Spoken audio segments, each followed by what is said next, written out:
Are you interested in implementing performance pay into your business? What's up, blue collar business owner? Welcome back to the Blue Collar Prosperity Podcast. I'm your host, Paul Maskill, where I focus on helping guide you to have a business that produces consistent, positive cash flow. In doing so, you'll have clarity and confidence that your business is headed in the right direction and you can scale that thing as far as you want to go.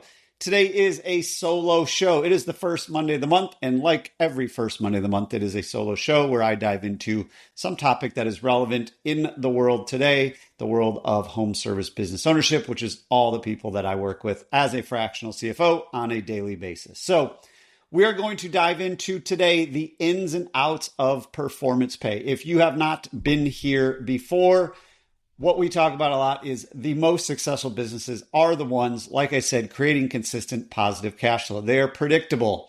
Their owners can sleep well at night. It's no longer stressful to run it. We're not worried about how much money's in the bank. Payroll isn't an issue as a CFO for trade businesses, blue collar businesses. My job is to make sure you know exactly what levers to pull to achieve your definition of success, freedom, and wealth. I've spent the last 14 years as a small business owner, scaling and selling 4 different companies, most recently in the world of electrical service. And now I am here today as a fractional CFO for companies in the trades. That's what I do every day. Most owners in the trades started their business because they love the trades. They were an awesome technician and they got sick of working for somebody else. However, almost nobody starts their blue collar business saying, I love spending time looking at my numbers. That's what I'm here for. So we are going to dive into performance pay. If you're not sure what performance pay is, or you've heard that term thrown around, it's when members of your team get paid based on their performance. Pretty simple. Many times it's, to be honest, just a fancy term for commission, but a lot of times commission can sound icky, gross to a lot of different people. But that's all it is. They're getting paid based on how well they perform. There are 3 main models when it comes to performance pay, at least on a general 30,000 foot view. One is percentage only.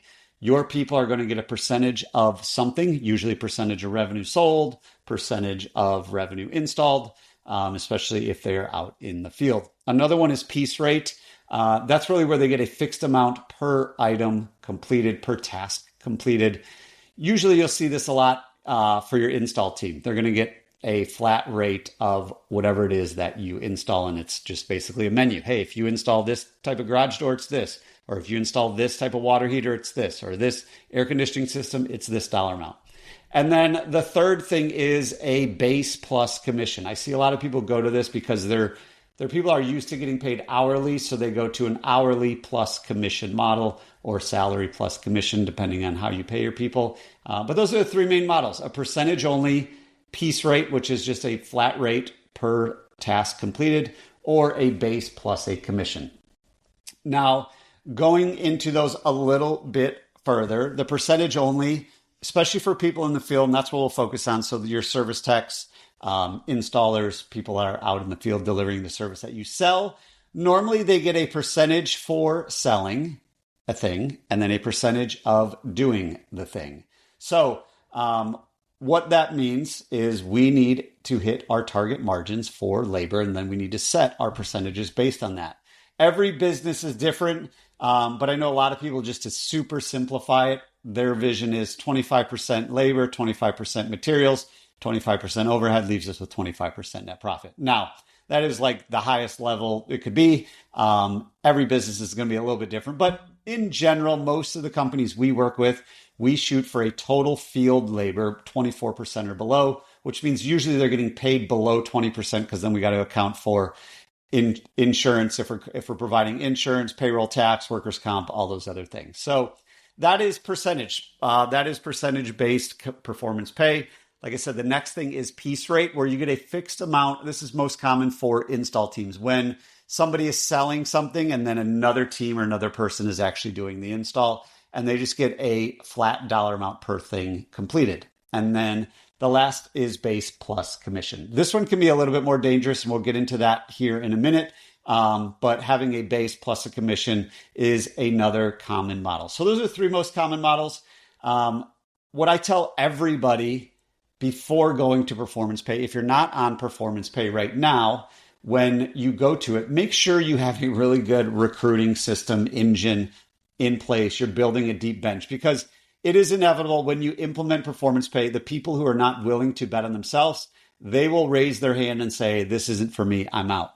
Those are usually the people that you don't want on your team in the first place. They are the ones that are working more hours than anybody because they're getting callbacks, they're taking too long, they're milking the clock, they're getting a bunch of overtime, and then they realize, oh, I actually have to be more efficient and continue to improve in my career in order to do well at this company. So first things first, make sure you have recruiting in place before you go to implement and roll out performance pay if you haven't rolled it out already. The next thing you want to do is back test this. So once you come up with a model, back test it, say for the last 90 days. If we were to put in performance pay, how much would our people have made? Who would have done well? Who would have gotten hurt as far as making less instead of what they're making on their current hourly structure or salary structure? So backtest it before you implement this and roll it out. When you actually roll it out, I would encourage you not to roll it out to your entire team, especially for people in the field. Roll it out to like the 1 or 2 or 3 people that, whether they've been with you the longest, you trust them the most, and you can go to them and they can step up as a leader and test this out before you roll it out to everybody else. Test it out for 30 days. When I say test it out, what I usually like to see is you run it side by side. Performance pay versus what they would have gotten paid in your old hourly method. So that way they can start to see, wow, if I do this and I do it well, I can make a lot more. And then you pay them the higher of the 2 amounts every week. So if their hourly was higher this week, then their performance pay them their hourly. Again, that's just for the first 30 days for the couple people that you're testing it with until you iron out the final kinks and release it to your entire team. So not only are you back testing it, but then you're going to run it side by side with your first couple technicians before you roll it out to the entire team. Now, some of the biggest worries people have when it goes to switching or going to performance pay is, oh man, quality is going to go down. Everyone's going to rush through this. It's not going to work. Our customers are going to be mad. There's going to be a lot of bad ethics. And here's the thing. Regardless if you have performance pay or not, those things will happen. Performance pay actually makes sure those things don't happen versus hourly, we don't really check a lot of things. The key is we need our standards in place. You need minimum standards of what will we accept from a service technician, from a CSR, from a dispatcher, whoever's on performance pay. We need to have our standards in place. We need to have our mission defined and very clear so that way everybody on your team knows this is our mission, because that can become a filter of, is this aligned with our mission or not? Whenever they're making a decision out in the field or on the phone.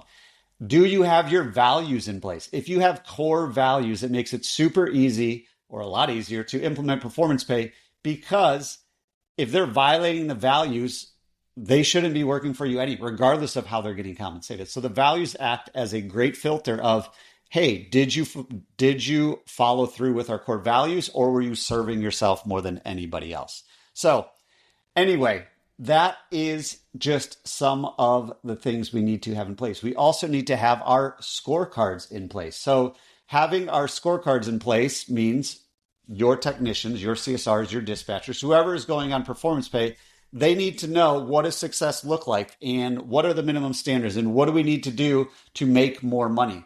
So that way that becomes the ultimate factor, not just the performance pay. It also allows you to kind of eliminate your concerns of quality control, bad ethics. Everyone's going to race through things. And the ultimate way to solve that is whoever is doing the job, especially out in the field. This is where it comes into play most, because a lot of times we're talking about in the field. When you implement performance pay in the field, whoever is responsible for the work, they're also responsible for the callbacks, and they don't get paid extra for the callbacks. So use a super simple example. Say the ticket was $1,000 and they made 16%. 16% of $1,000 made $160 to complete that job. That job is not complete if there's a callback. So once the callback is complete, customer's happy, everything's working, now the job is complete. So it's just part of completing the job. So when you first roll this out, some people might test the limits, but they realize now we're getting called back, which not only is taking away from, it's not only lowering what I made on that job more or less per hour, because you're going to go call back, you're going to get a call back, you're not getting paid extra, you're still getting that fixed 160, but now you're spending more time there because you rushed through it. But it's also then taking it's the opportunity cost of they can't go make other money because they're stuck on one of their callbacks. So that solves the problem usually very quickly. It also eliminates the people who make a whole bunch of money just doing callbacks and milking the hourly clock.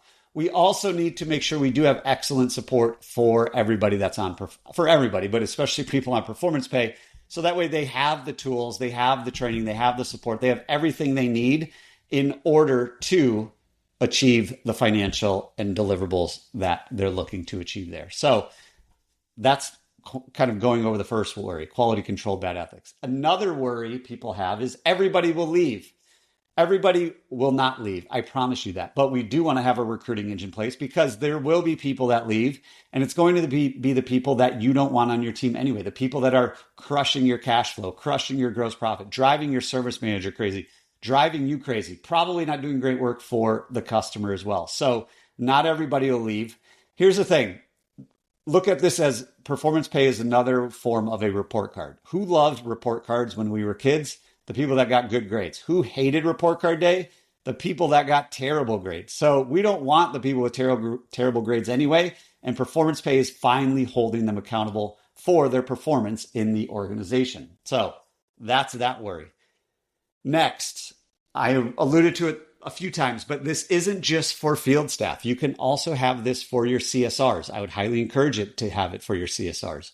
What's your CSR's number one job is to book the call. So they need to have performance pay based around booking the call. So whatever your call booking rate goal is, if they hit that, there needs to be a financial incentive, making sure it still serves your company financially. Same thing for dispatchers. Dispatchers really number one job is making sure the right tech goes to the right call, which maximizes our revenue per day. So if they hit their revenue goals, they should be financially incentivized as well and compensated for that for achieving their goals.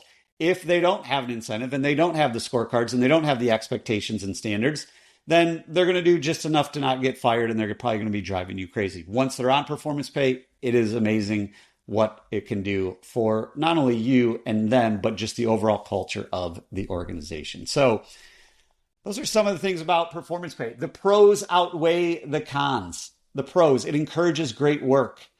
Hourly milking of the clock is gone. It's going to allow you to start to attract the A players who want to bet on themselves, who want to have a career, who want to have the ability to make $100,000. It's really hard to pay someone $100,000 in just hourly or salary because we know we're probably going to get crushed. But when we go to performance pay, the people that earn it will be able to make $100,000 a year. It allows our gross profit to be super predictable because we know we are controlling our biggest expense out in the field, which is our labor. So it's making our gross profit much more predictable.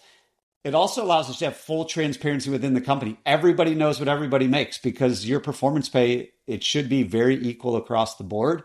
Even if you have different levels of technicians, hey, this level of technician has the opportunity to earn this. This level of technician has the opportunity to earn this. But it eliminates all the gossip, all the talking of, hey, how much do you make? Hey, how much do you make?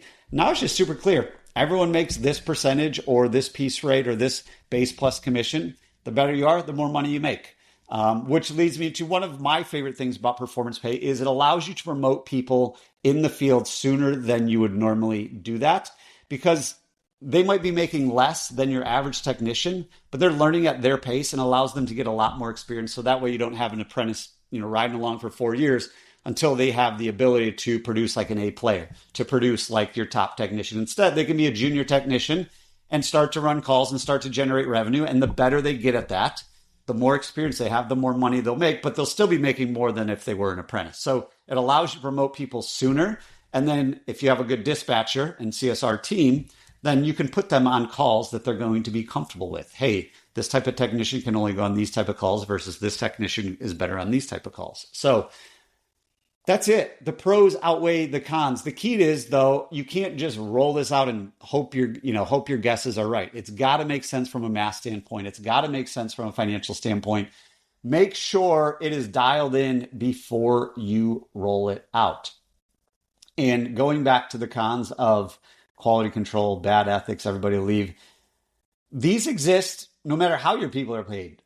Always people are going to leave. There's always a labor shortage in the trades. We've heard it a million times. People are always going to, that's just the nature of it. And quality is still going to be an issue no matter how your people are paid. The cool thing about performance pay is if the quality is bad, they're going to have to go back and do it. And if the quality is bad long enough, they're not going to work for you. And if you're worried that they're going to sell things that the customer doesn't need, if you have standards, values, your mission, all that in place, and you have a good service manager, that's not going to happen. It'll happen once and it'll never happen again as long as your values align with, we're not here to rip people off and sell them things they don't need. So last thing on performance pay before we wrap this up, there are other ways your people can earn performance pay. Some companies I see, they do it based on number of Google reviews. Some of it is, lack of callbacks. If you get 0 callbacks this month, you get X amount of dollars. If they hit certain milestones, whether it's their closing rate, whether it's their average ticket, whether it's, how much revenue they booked, if they're a dispatcher, how much revenue is completed, how's the CSR doing? There's a lot of other things that we can do from performance pay other than just, hey, you get a percentage of the ticket or you get a dollar amount off the ticket. There are a lot of other ways we can incentivize our team and make sure our goals align with their goals and their activities on a daily basis. So the key to all this, as I say every single time, is get started. The best time to plant a tree was 20 years ago. The second best time is now.